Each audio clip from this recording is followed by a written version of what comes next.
Vamos a ir rápidamente a la palabra del Señor. Y lo primero, ¿sabe usted que uno de los temas de los predicadores es que ellos no son responsables de lo que predican hasta cierto punto? Entonces, ese es como el argumento, y son responsables cuando alguien dice eso no está escrito. Entonces, en esta mañana yo le voy a pedir mucha atención. Vamos a estar 35 minutos, voy a pedir toda su atención porque creo que esta es una palabra importante, como todas, para este tiempo. Y el título de este mensaje se llama Yo no escribí esto. Entonces, ahí tengo mi primera argumentación de que en todas las cosas que vamos a ir repasando, que yo creo que es de parte del Señor, usted sepa que yo no lo escribí. Amén. Dice la Biblia ahí en Jeremías, y estoy introduciéndonos a esta palabra, dice que en Jeremías 9:23 dice que nadie se siente orgulloso, ni el sabio de su sabiduría, ni el poderoso de su poder, ni el rico de su riqueza. Si alguien quiere sentirse orgulloso, que se sienta orgulloso de mí, dice el Señor. Y siéntase orgulloso también, dice esta versión, de que me obedece. Eso es conocerme. Mire qué curioso. Jeremías dice, si alguno quiere sentirse orgulloso, siéntase orgulloso de conocer a Dios y siéntase orgulloso de que me obedece.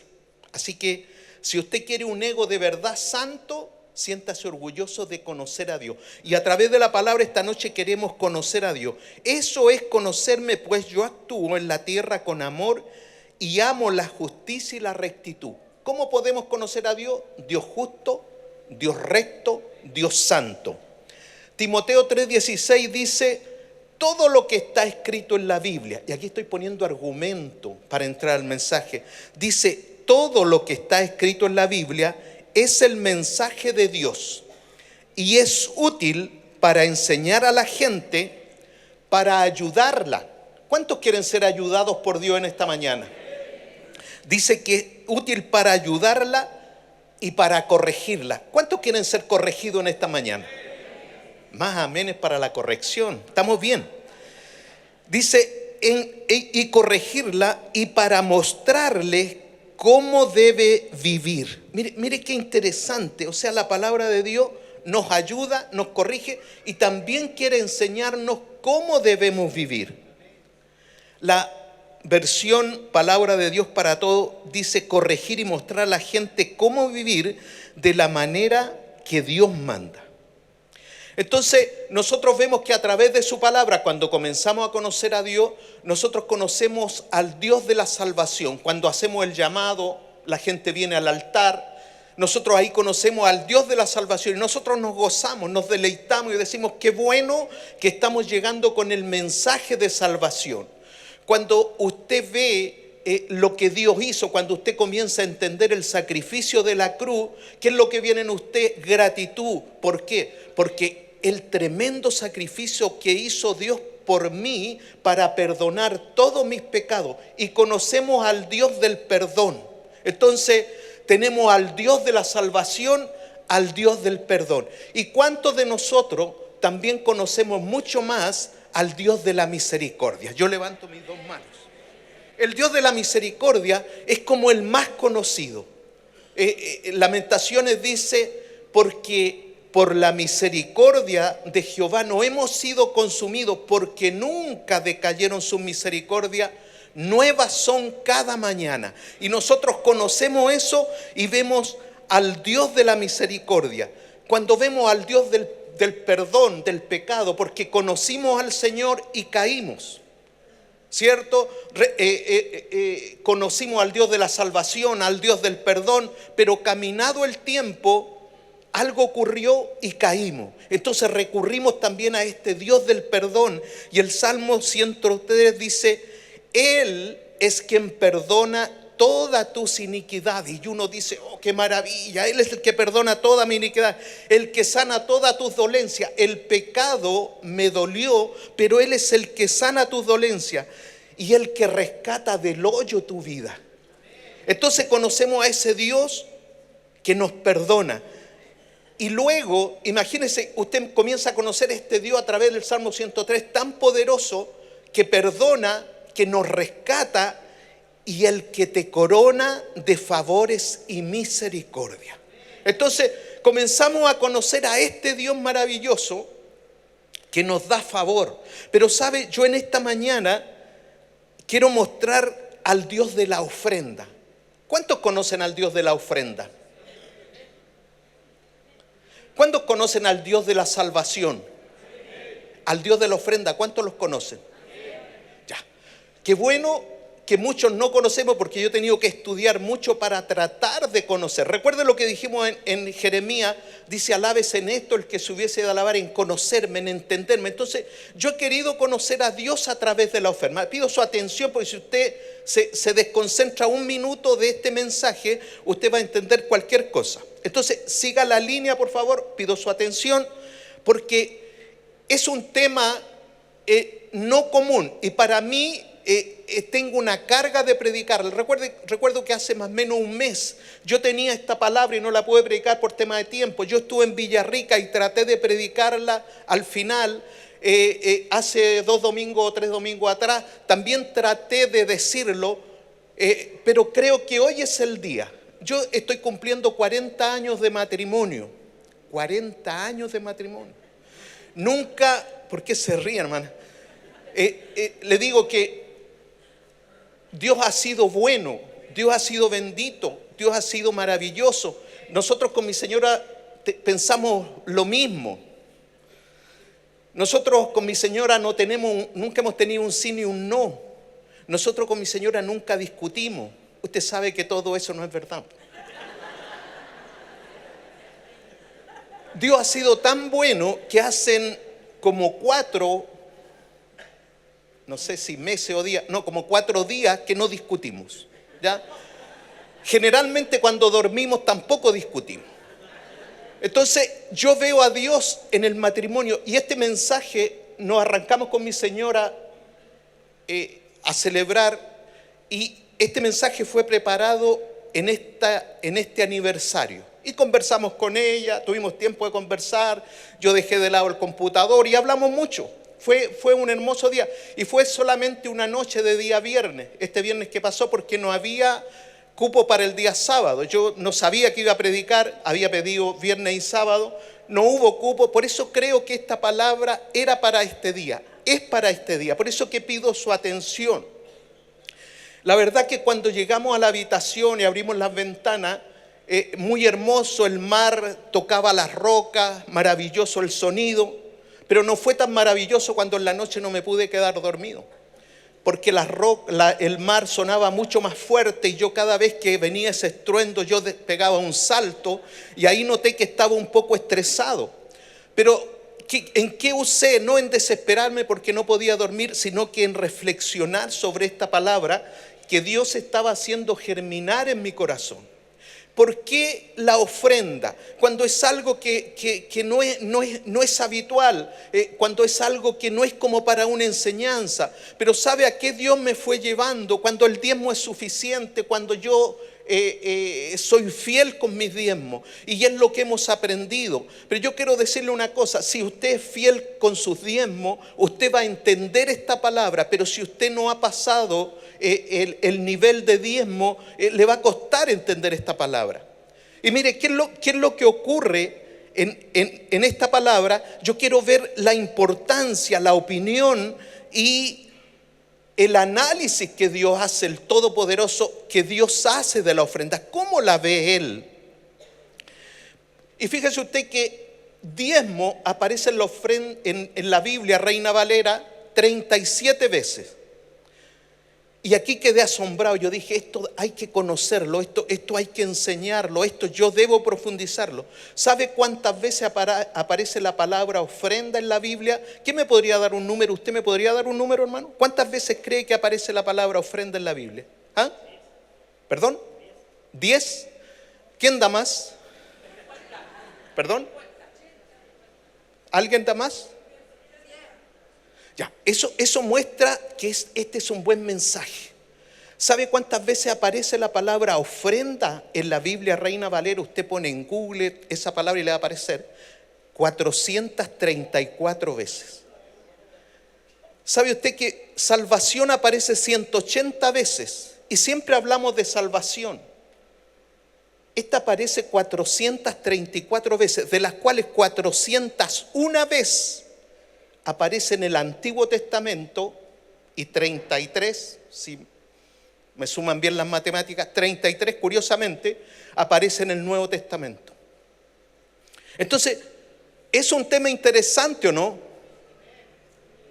No está muy convencido. Es que si Dios habla mucho de algo, yo creo que es interesante. ¿Sabe cuántas veces habla la Biblia del pecado? Que es generalmente lo que uno es el tema, y que lo vamos a ver también, vamos a ver el pecado, 603 veces. Entonces usted dirá, pastor, démosle importancia a lo que más habla la Biblia, y yo estoy de acuerdo con usted, vamos a hablar de pecado. ¿Ya? Y un pecado que habla ahí en Malaquías 3:8. Y ahora voy con el mensaje. Malaquías 3:8, en versión, no sé, la que tenga, porque toda va a decir lo mismo. Malaquías 3:8. Y usted no se incomode. Acuérdese que el Señor lo que quiere es enseñarnos para que nos vaya bien. Recuerde que nos corrige, nos enseña para que sepamos cómo vivir delante de Dios. ¿Y qué dice? ¿Robará el hombre a Dios? Pastor, que está fuerte. Sí, porque trasnoché toda una noche. Entonces usted me va a comprender. ¿Robará el hombre a Dios? Pues vosotros me habéis robado y dijiste, ¿qué te hemos robado? Y mire que esto me golpeó, porque yo no sabía que Malaquías también hablaba de ofrenda. Y dice, en vuestros diezmos y ofrendas. Diga ofrendas. Yo sé que no es fácil ser fiel con los diezmos, pero esta es una iglesia que sabe lo que es el diezmo y ha logrado superar esa etapa, el ABC, el diezmo. Pero cuando Dios habla aquí en Malaquías, Él también habla de ofrenda. Dice, ustedes me han robado en el diezmo y en la ofrenda. ¿Cuántos no quieren ser ladrón hoy día cuando la delincuencia está tan alta? Imagínense dentro de nuestra casa donde adoramos al Señor, donde bendecimos su nombre, que hayan ladrones. Pastor, qué fuerte. Sí, yo sé que es fuerte, pero el mensaje, recuerde, yo no escribí esto. Entonces no me mire así, porque yo no lo escribí. Yo lo encontré escrito y lo conocemos hace mucho tiempo. Pero me voy a referir a la ofrenda. Los diezmos, etapa superada. Diga etapa superada. Pero la ofrenda que habla tanto, del diezmo dije cuántas veces estaba en la Biblia, ¿cierto? No, sí dije. ¿Cuántas veces? Bien, un 7.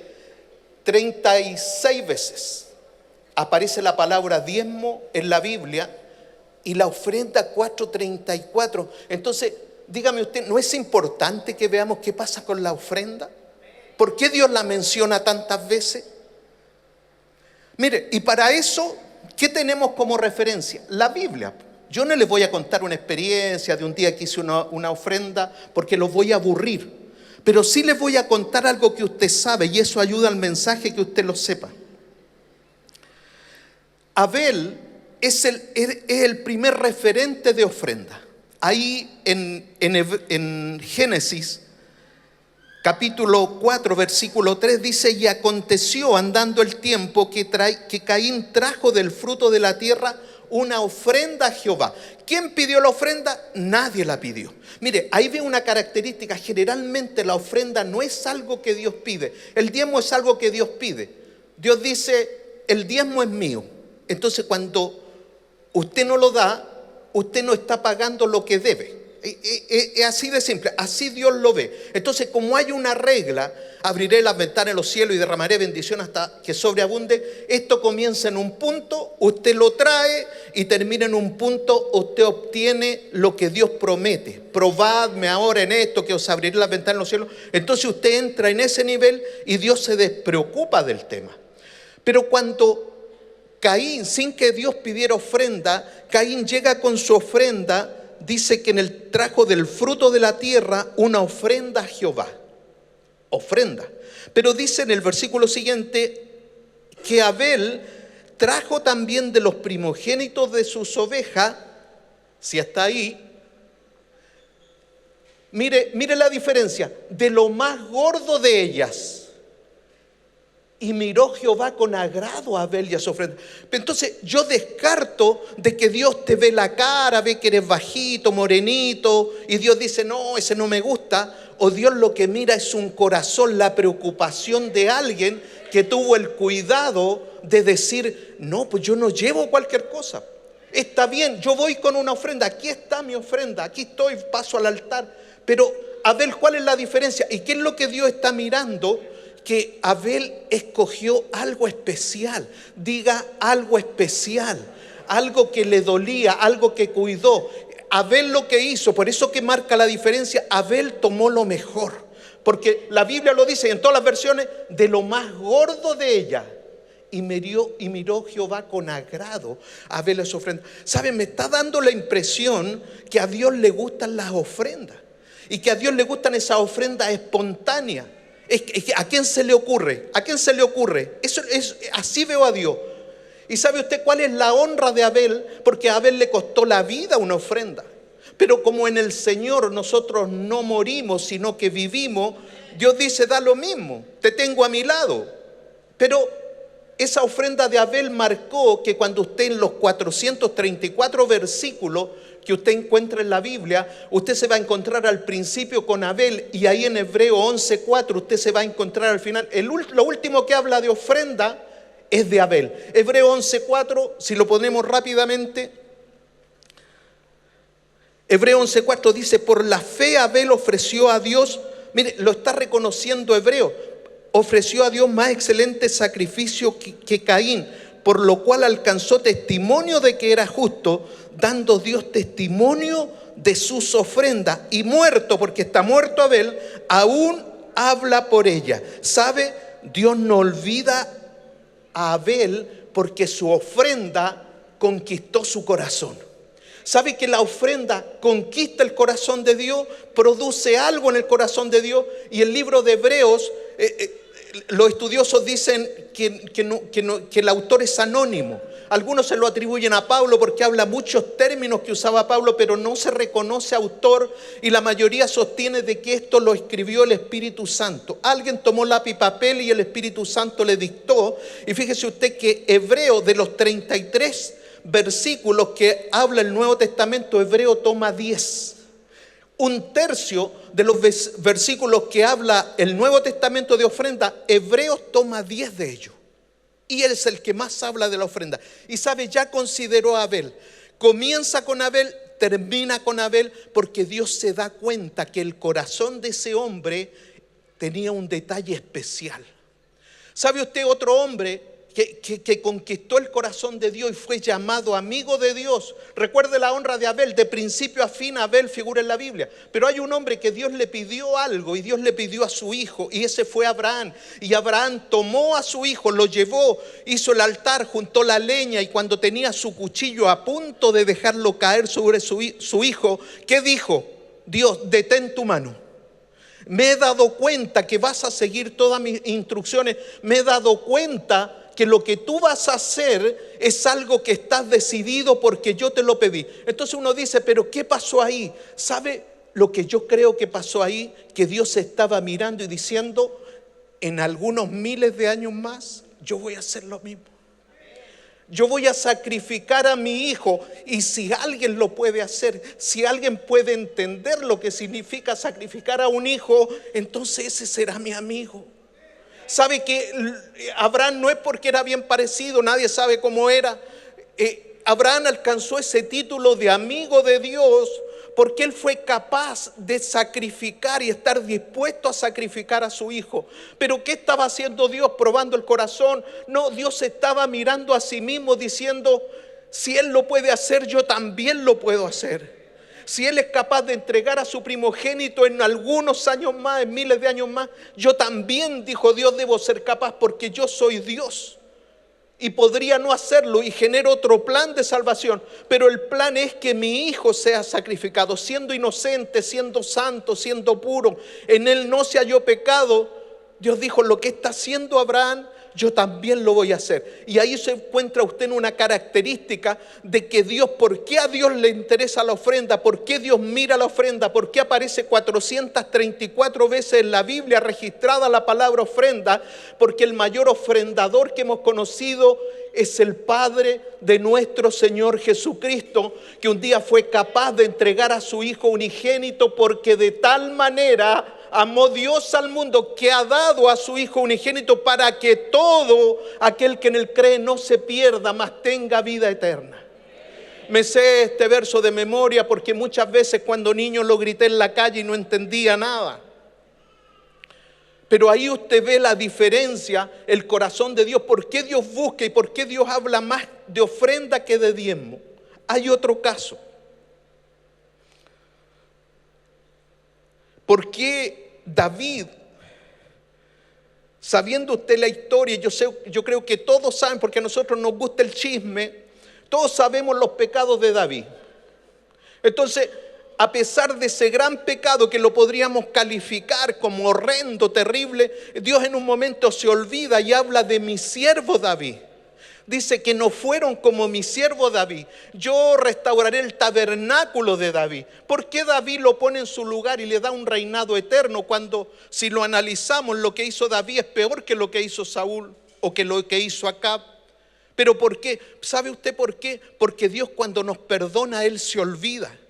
Y usted y yo, nuestros pecados, los que hayamos cometido, Dios ya se olvidó, así que usted no se esté acordando de ellos, porque Él tiene la capacidad de olvidar. Por eso que habla de mi siervo David. Pero la pregunta es: ¿por qué David era conforme al corazón de Dios?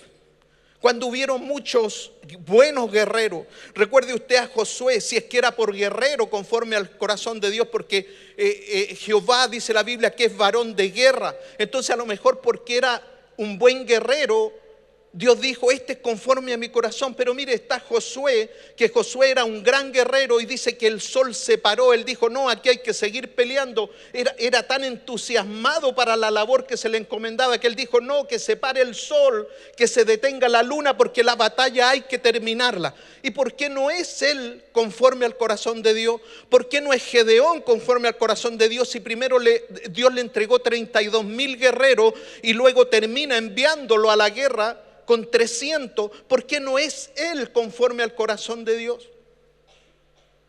Y tantos otros que podríamos mencionar, pero el tiempo no nos acompaña. Recuerde que son 434 versículos y usted comprenderá que no sería capaz de mencionarlos todos. Pero estamos conociendo el corazón de Dios. ¿Por qué David, dice la Biblia, que es conforme al corazón de Dios?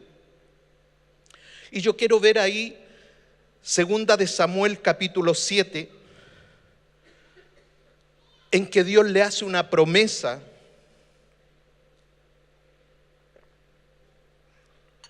Tomo agua porque dicen que se oxigena el cerebro cuando uno toma agua, y necesito oxígeno. Segunda de Samuel capítulo 7. No está el reloj ahí, no veo la hora, algo pasó. Segunda de Samuel 7. Y Dios ayudó a David para que lograra la paz con sus enemigos y pudiera vivir tranquilo en su palacio. Entonces David le dijo al profeta Natán. Recuerda, estamos descubriendo por qué David es conforme al corazón de Dios. No está bien, él tenía paz, tenía su casa, dice: no está bien que yo viva en un palacio de madera fina, mientras el cofre del pacto de Dios está en una carpa. Entonces yo digo, ¿cómo un hombre que está en abundancia, que todo está bien, buen trabajo, buen vehículo, buena casa, sus hijos en orden, sus nietos bien, cómo un hombre con esas características, en vez de disfrutar lo que tiene, una noche está preocupado y está descubriendo qué es lo que Dios necesita, que Dios no le ha pedido, y él está preocupado de Dios? Creo que por ahí va. ¿Por qué Dios dice que David es conforme a su corazón? Porque David está pensando en algo que nadie más estaba pensando. Entonces, veo a Dios aquí mirando cómo alguien en abundancia es capaz de descubrir un deseo de Dios. ¿Y por qué dice usted que Dios no desea nada? Lo vamos a ver. Dice, Natán le contestó, haz lo que creas más conveniente, pues Dios te apoya en todo. El profeta le dice, no, dale, Él te va a apoyar. Pero mire lo que ocurre. Sin embargo, Dios habló con Natán esa misma noche. Diga, esa misma noche. Y esto me bendijo el día viernes mientras pensaba y mientras no podía dormir por el ruido de las olas del mar que Dios había creado, que en la mañana lo vi maravilloso, oh, qué lindo, qué hermoso, y en la noche no me parecía tan hermoso. Entonces yo veo a este Dios diciendo cómo Él es capaz de manejar una situación en que en la noche dice que Él le dice al profeta Natán, ve y dile de mi parte a David lo siguiente. O sea, yo veo a Dios entusiasmado, no sé si usted, pues yo lo veo tan entusiasmado como usted está en esta mañana. Imagínese, un hombre piensa, ¿cómo yo vivo aquí y Dios vive allá?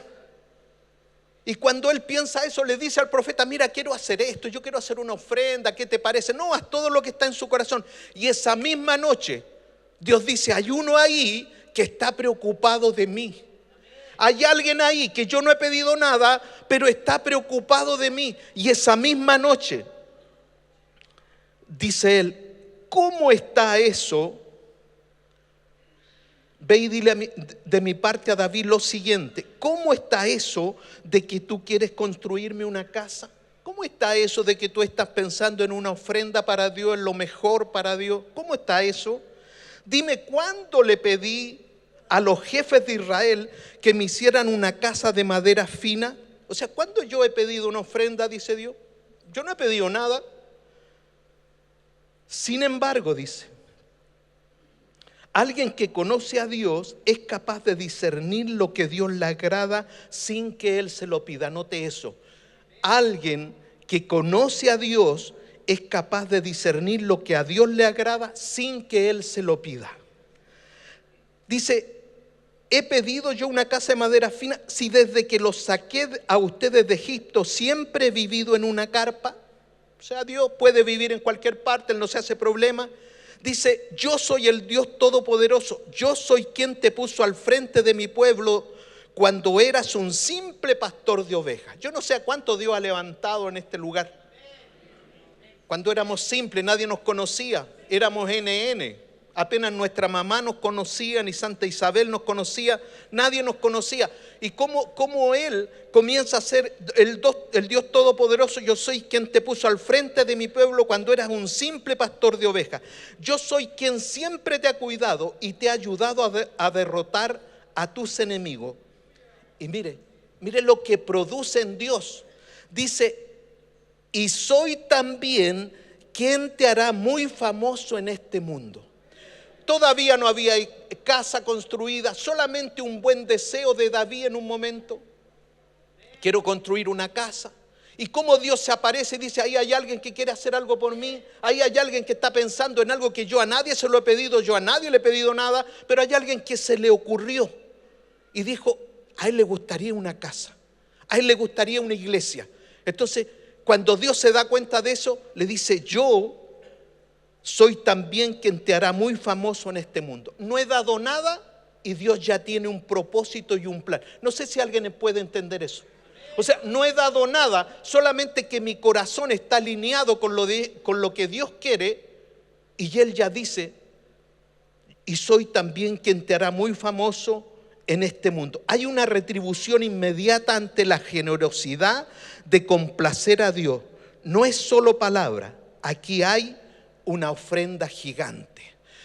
¿Por qué David, conforme al corazón de Dios? Pareciera que eso es magnífico, es extraordinario. Pensó en una casa y David comenzó a reunir todos los materiales para la casa y parecía que eso ya era extraordinario. Sin embargo, no era suficiente. Diga, no fue suficiente. ¿Para quién no fue suficiente? Para David. Aún pensando en eso, él considera que no es suficiente. ¿Sabe? Esta palabra puede cambiar su vida a contar de este minuto, si usted logra descubrir el corazón de Dios, qué es lo que le agrada a Dios, cómo usted conquista el corazón de Dios, o para ser una persona que de principio a fin Dios lo tiene en mente, o para ser una persona que Dios le diga eres mi amigo, o para decir no, tu corazón se parece al mío, tu corazón se parece al mío, tú piensas como yo. Mire lo que ocurre. Crónicas 29 dice, Primera de Crónicas 29, capítulo 2, Primera de Crónicas 29, versículo 2. No sé si está ahí, porque me gustaría que lo diera. Porque mire, este David que pensó en la noche y dijo, oye, un templo, quiero construir una casa para Dios. Viene el profeta, le dice, haz todo lo que está en tu corazón. Viene Dios y dice esa misma noche, manda al profeta y dile que yo no he pedido nada, pero si lo quiere hacer, bienvenido sea. Pero yo le voy a dar un nombre que dure, que sea eterno. Mire lo que ocurre después de esto. Dice, con mucho sacrificio, está hablando David, con mucho sacrificio he podido juntar los materiales necesarios para construir el templo de mi Dios. ¿Cuántos puedan decir mi Dios? Porque no es el Dios de los que todavía no conocen al Señor, que uno quiere que conozcan al Señor. Es nuestro Dios, es mi Dios. Por eso David se expresa. Recuerde, el corazón de Dios igual al corazón de David. La casa de mi Dios, el compromiso era de David. Él lo tomó como propio. Él no dijo, van a hacer una casa, que hagan una casa. No, yo voy a hacer la casa de mi Dios. Dice, que he juntado con mucho sacrificio. Diga sacrificio, porque no es fácil. Oro, plata, bronce, hierro y madera para los muebles y utensilios que deben ser confeccionados. También he reunido muchísimas piedras preciosas de toda clase. Diga, eso es cuidado, eso es visualizar lo que a Dios le agrada. Dice, es tan grande mi amor por este templo para mi Dios, considere eso, es mi Dios, que además de todo lo que ya he reunido, plata, bronce, hierro, madera, piedras preciosas, además de todo eso, lo que yo he reunido, voy a entregar de mis propias riquezas lo siguiente. Déjelo ahí, no lo mueva. El corazón de David, ¿por qué se parece al de Dios? Porque no tiene límite. La generosidad de Dios con nosotros no tiene límite. ¿Cuántas veces nos ha perdonado? ¿Cuántas veces nos ha sanado? ¿Cuántas veces nos ha restaurado? ¿Cuántas veces nos ha sacado del hoyo de la desesperación? ¿Cuántas veces Él ha sido propicio en los momentos más críticos de nuestra vida, en los momentos de dolor? Él nos ha levantado con mano poderosa. ¿Sabe? La gratitud de David por lo que había hecho, Dios lo había perdonado, Dios le había dado un reino eterno, Dios lo llama su amigo, su guerrero.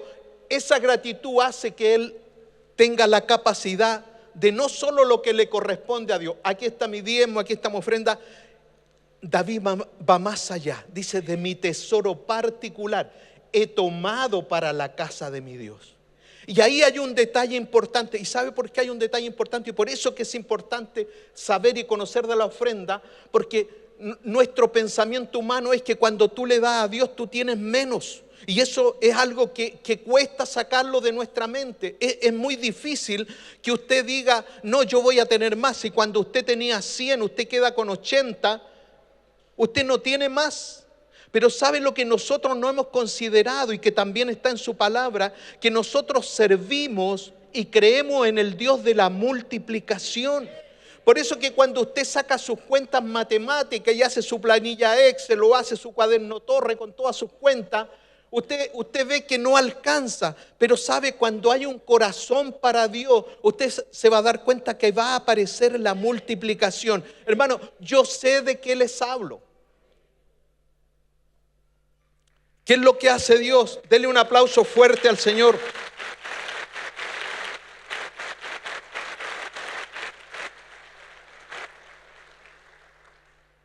Estoy a 46 segundos de terminar. Qué bueno que al menos hubo un aplauso. Gracias ahí al que lo generó. Pero sabe, esto no es para aplauso. Sabe, esto es para poder entender cosas de Dios. Al Dios a quien servimos. ¿Quién es ese Dios al que servimos? A quien usted levanta sus manos, a quien usted adora, a quien usted ora, por lo que Él dice, usted ayuna, porque usted quiere romper las cadenas.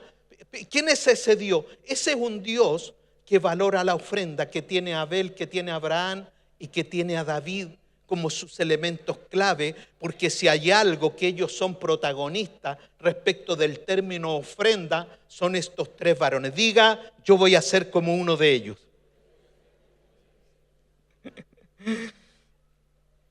Ahora viene el desafío.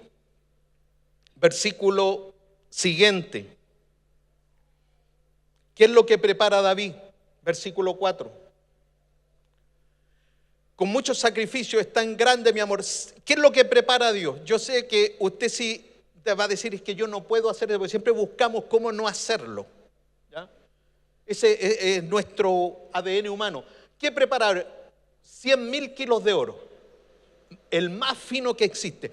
Y yo no quiero que usted ponga los ojos en los 100.000 kilos, sino ponga en sus ojos en esto, lo más fino que existe. No es cantidad, es la calidad y el corazón. Él busca el más fino que existe. Y 230.000 kilos de plata fina, o sea, es lo mejor para recubrir las paredes del templo y su edificio, y para los muebles y utensilios que harán los artesanos. Y si el versículo hubiera terminado hasta los artesanos, le aseguro que yo no leo esto último, ¿ya? Pero el versículo número 4, versículo 4, dice, ¿quién de ustedes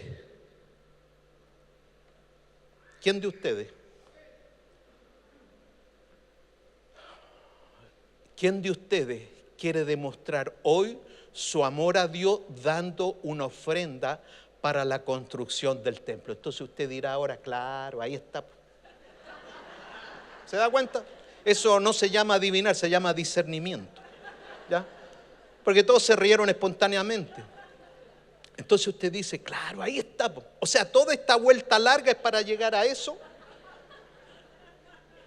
¿Sabe? Yo lo único que veo a Dios, que el corazón de Dios es que usted llegue a esos niveles, que usted sea parte de los registros de lo que Dios mira cuando ve un corazón generoso que busca lo mejor, no la cantidad, busca lo mejor. Que vea cuando Abraham está a punto de hacer así, ya le dice detente, porque Él es capaz también de bendecirnos de manera sobreabundante, porque Dios es un Dios generoso. Que usted vea a David, cuando David piensa, él lo tenía todo, él no tenía por qué estar pensando en él. Si Dios lo había bendecido, ¿por qué tengo que pensar si Él me bendijo?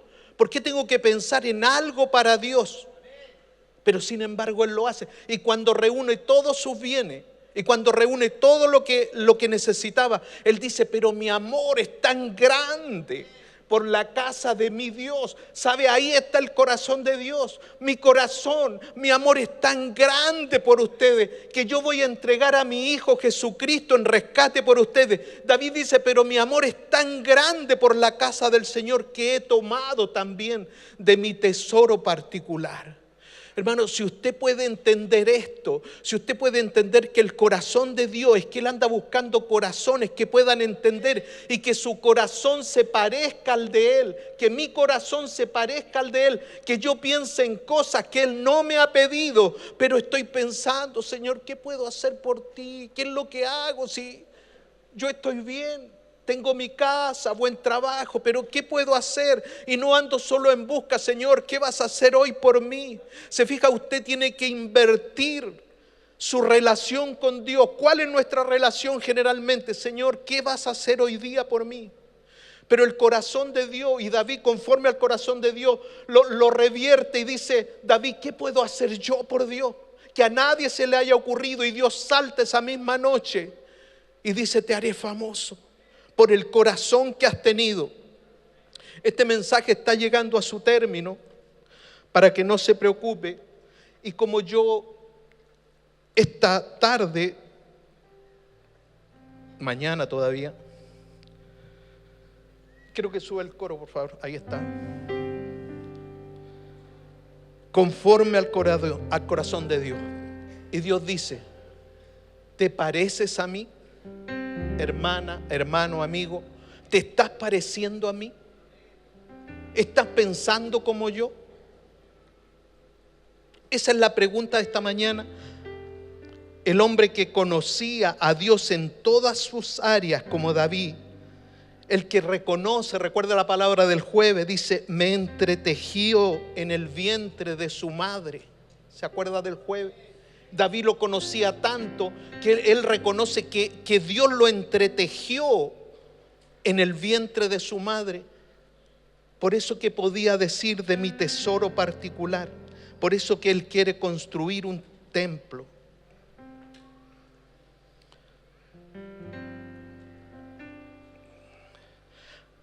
Abel, escogiste lo mejor de tus ovejas, lo más gordo de ella. Por eso, cuando hablé de ofrenda de principio a fin, estoy tratando de entender a Dios. Cuando hable de ofrenda de principio a fin, me acordaré de ti. Creo que eso pensó Dios. ¿Por qué considera a Abraham su amigo? Porque vio en Abraham el mismo corazón de Dios al ofrecer su primogénito y tuvo que gritar, detén tu mano. No es necesario, pero Dios se vio reflejado en él. Póngase de pie, estoy terminando. ¿Por qué Dios considera de una manera tan importante la ofrenda? Porque Él hizo una ofrenda dándonos lo mejor a su Hijo Jesucristo. ¿Por qué llama a David conforme a su corazón? Porque ve en David a alguien que se parece a Él. Diga, se parece a Él. Diga, quiero parecerme a Él. No tiene que ver con cantidad, tiene que ver con corazón. Eso quiero que lo entienda, por favor. No tiene que ver con cantidad, tiene que ver con corazón.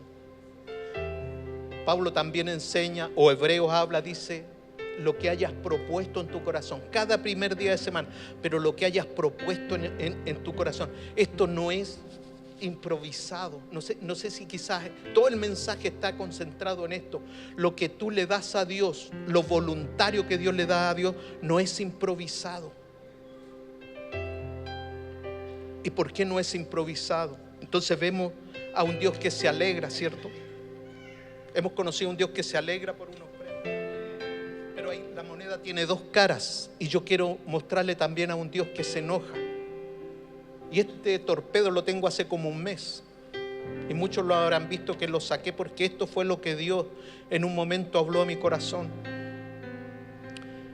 Traducción lenguaje actual, Malaquías 1. Sacerdotes, nuestro poderoso Dios me manda a decirle a ustedes: los hijos respetan a sus padres y los esclavos respetan a su amo, pues yo soy su padre y su amo. Y sin embargo ustedes, los sacerdotes, no me respetan. Me tratan, yo no escribí esto, me tratan como si no valiera nada. O sea, el Dios que se alegra es un Dios que parece que está enojado. O sea, ustedes me tratan como si yo no valiera nada. Ustedes, los sacerdotes, se defienden y preguntan: ¿por qué nos acusa Dios? ¿Cuándo hemos faltado el respeto? ¿Cuándo lo hemos ofendido? Pero el Dios Todopoderoso les responde: me ofenden cuando desprecian mi altar, cuando me presentan como ofrenda animales impuros que no valen nada porque están ciegos, cojos, enfermos. ¿No creen que esto está mal? Pregunta. Yo no escribí esto. ¿No creen que esto está mal? Si esos mismos animales se los ofrecieran a su gobernador, se ofendería y no los aceptaría. Y después de presentarme, versículo 9, mire qué interesante. Este es un Dios que razona. No es que esto es lo que tienes que hacer y se acabó. No, mire. Y así debiésemos ser todos los padres, razonar con nuestros hijos. Y después de presentarme esta clase de ofrenda, ¿todavía esperan que yo los escuche y les tenga compasión? Yo no escribí esto. Pero Dios confronta y dice: pero ¿cómo ustedes hacen eso y después me ruegan y esperan que tenga compasión? Este es un Dios realista. Él no se anda con dobleces, Él es frontal. Pues yo soy el Dios Todopoderoso y quiero que les quede claro lo siguiente. Estoy leyendo Malaquías 1, traducción lenguaje actual, y yo no lo escribí, insisto. Prefiero que se cierren las puertas de mi templo. Ya no me traigan esta clase de ofrenda, porque estoy muy molesto con ustedes y no se las voy a aceptar. ¿Saben? Yo hablé con mi pastor en la mañana, lo hago siempre que predico. Yo subo primero y le pido que ore por mí, por lo que voy a predicar.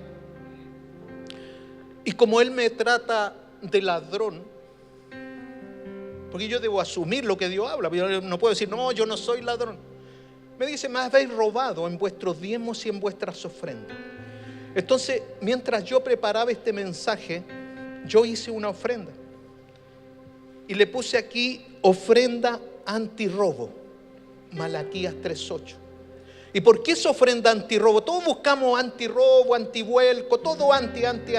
Esta es una ofrenda antirrobo, porque si Dios me ha dicho, tú me has robado en la ofrenda, eres fiel con mis diezmos, siempre los traes, siempre los das, te pagan y al tiro lo haces, perfecto.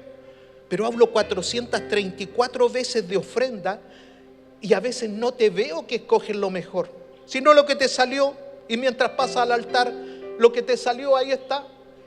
Entonces yo dije, Señor, perdóname, porque tú me has bendecido de una manera extraordinaria. Entonces yo te quiero presentar esta ofrenda antirrobo. Si te he robado, porque no he traído lo mejor, si te he robado, quiero a través de esta ofrenda remediar ese daño. ¿Sabe que una ofrenda en Números 13, una ofrenda era la que rescataba al primogénito? Entonces esta ofrenda estoy rescatando a mi primogénito, que tenga una buena pega, que el Señor lo levante. Dice que el burro también debía ser sacrificado. Números 13, todos los primeros eran de Dios, son míos, dijo él. Pero cuando aparezca el burro, ustedes lo pueden cambiar por una ofrenda. No entiendo todavía por qué el burro. Por algo, ¿cierto? No lo entiendo. Pero el burro se podía cambiar por una ofrenda. Y el primogénito también es mío, pero te lo cambio por una ofrenda. ¿Y qué dijo Dios al pecado? Los pecados de ustedes se los cambio por una ofrenda. ¿Qué ofrenda? Jesucristo. Les cambio su pecado por una ofrenda. Les cambio su pecado por una ofrenda, dijo el Señor. Entonces, quiero en esta hora reconciliarme con Dios. Hermano, ¿sabe? La palabra de Dios es tan fuerte, es una espada, corta para allá y para acá. No crea que los que nos paramos aquí estamos inmaculados. Quizás fallamos más que ustedes, pero ¿sabe? Cuando aparece la palabra de Dios y nos confronta, nos damos cuenta que hay una salida.